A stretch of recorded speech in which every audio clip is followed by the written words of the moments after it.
আজিৰ ভিডিঅ'টো বহুত ইম্পৰ্টেণ্ট তো ভিডিঅ'টো সম্পূৰ্ণকৈ চাই যাব হু ইজ নন এজ উপন্যাস সম্ৰাট বুলি কাক কোৱা হয় ৰজনীকান্ত বৰদলৈ মনত ৰাখিব তাৰপিছত সেকেন্ড কোৱেশ্চনটো হৈছে হু is known as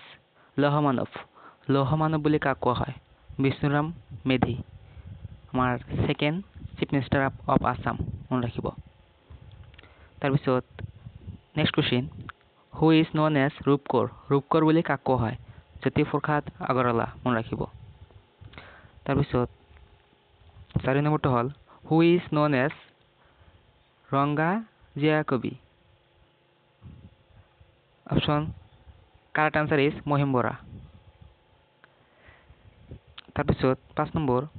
who is known as প্ৰতিমাৰ খনিকৰ বুলি কাক কোৱা হয় চন্দ্ৰকুমাৰ আগৰৱালা আমি সকলোৱে জানো ভেৰি ইম্পৰ্টেণ্ট আছে মনত ৰাখিব next question who is known as গীতি কবি বুলি কাক কোৱা হয় পাৰ্বতী প্ৰসাদ বৰুৱা মনত ৰাখিব তাৰপিছত 7 নম্বৰটো হ'ল হু ইজ নন এজ জ্ঞান মালিনীৰ কবি বুলি কাক কোৱা হয় মফিজুদ্দিন আহমেদ হাজৰিকা কি কবি বুলি কোৱা হয় জ্ঞানমালী কবি বুলি কোৱা হয় মনত ৰাখিব 8 নম্বৰ হু ইজ নন এজ বীৰবালা বুলি কাক কোৱা হয় কনকলতা বৰুৱাক বীৰবালা বুলি কোৱা হয় 9 নম্বৰ হু ইজ নন এজ বিহগী কবি বুলি কাক কোৱা হয় ৰঘুনাথ চৌধুৰী ভেৰি ইম্পৰ্টেণ্ট আৰু এই ৰঘুনাথ চৌধুৰীক বিহগী কবি কিহৰ কাৰণে কোৱা হয় সি চৰাই চিৰিকটিলৈ বেছিভাগ কবিতা লিখিছে সেইকাৰণে তাক বিহগী কবি বুলি কোৱা হয় তাৰপিছত 10 নম্বৰ হু ইজ নন এজ বাক্মীবুৰ বুলি কাক কোৱা হয় নীলমণি ফুকন মনত ৰাখিব তাৰপিছত next who is known as লোকপ্ৰিয় বুলি কাক কোৱা হয় লোকপ্ৰিয় গোপীনাথ বৰদলৈ আমি সকলোৱে জানো গোপীনাথ বৰদলৈক কি বুলি কোৱা হয় লোকপ্ৰিয় বুলি কোৱা হয় হু ইজ নন এজ কলাগুৰু কাক কোৱা হয় বিষ্ণু প্ৰসাদ ৰাভা কলাগুৰু বুলি কোৱা হয় ভেৰি ইম্পৰ্টেণ্ট তাৰপিছত 13 হু ইজ নন এজ ত্যাগবীৰ বুলি কাক কোৱা হয় হেম বৰুৱাক কি বুলি কোৱা হয় ত্যাগবীৰ বুলি কোৱা হয় তাৰপিছত 14 নম্বৰ হু ইজ নন এজ কৰ্মবীৰ বুলি কাক কোৱা হয় নবীন চন্দ্ৰ বৰদলৈ তাৰপিছত 15 নম্বৰ হু ইজ নন এজ ধনী কবি বুলি কাক কোৱা হয় বীৰেন্দ্ৰ কুমাৰ বৰুৱাক কি বুলি কোৱা হয় ধনী কবি বুলি কোৱা হয় তাৰপিছত 16 নম্বৰ হু ইজ নন এজ ভগনী কুনৱাৰ বুলি কাক কোৱা হয় আনন্দ চন্দ্ৰ আগৰৱালা তাৰপিছত 17 নম্বৰ হু ইজ নন এজ পাপৰি কবি বুলি কাক কোৱা হয় গণেশ চন্দ্ৰ গগৈ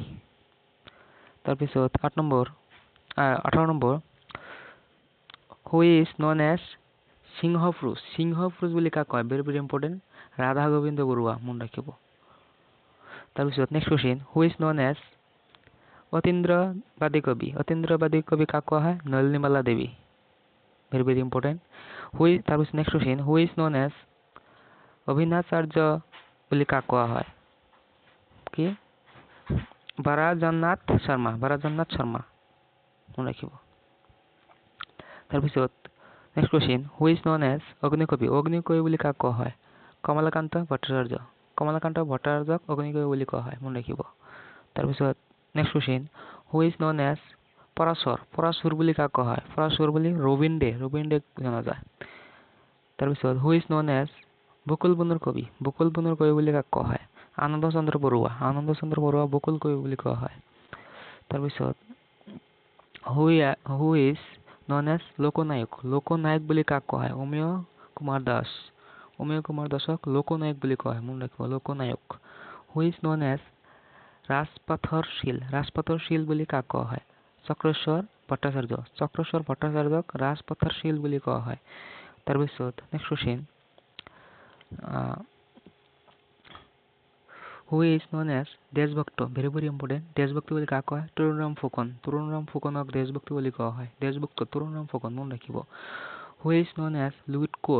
কোঁৱৰ বুলি কাক কোৱা হয় ৰুদ্ৰ বৰুৱাক কি কোৱা হয়? লুইত কোঁৱৰ বুলি কোৱা হয়। এইটো ভেৰি ভেৰি ইম্পৰ্টেণ্ট। তাৰপিছত next question, who is known as ৰসৰাজ এণ্ড সত্যৰথী। ৰসৰাজ আৰু সত্যৰথী বুলি কাক কোৱা হয়? Lakshminath Bezbaroa. Very very important, আপোনালোক সকলোৱে জানে।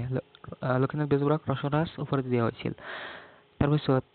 29 নম্বৰ, হু ইজ নন এজ অসম কেশৰী। অসম কেশৰী কাক কয় আপোনালোকে কমেণ্টত জনাব। অসম কেশৰী কাক কয় আপোনালোকে কমেণ্টত জনাব। Thank U.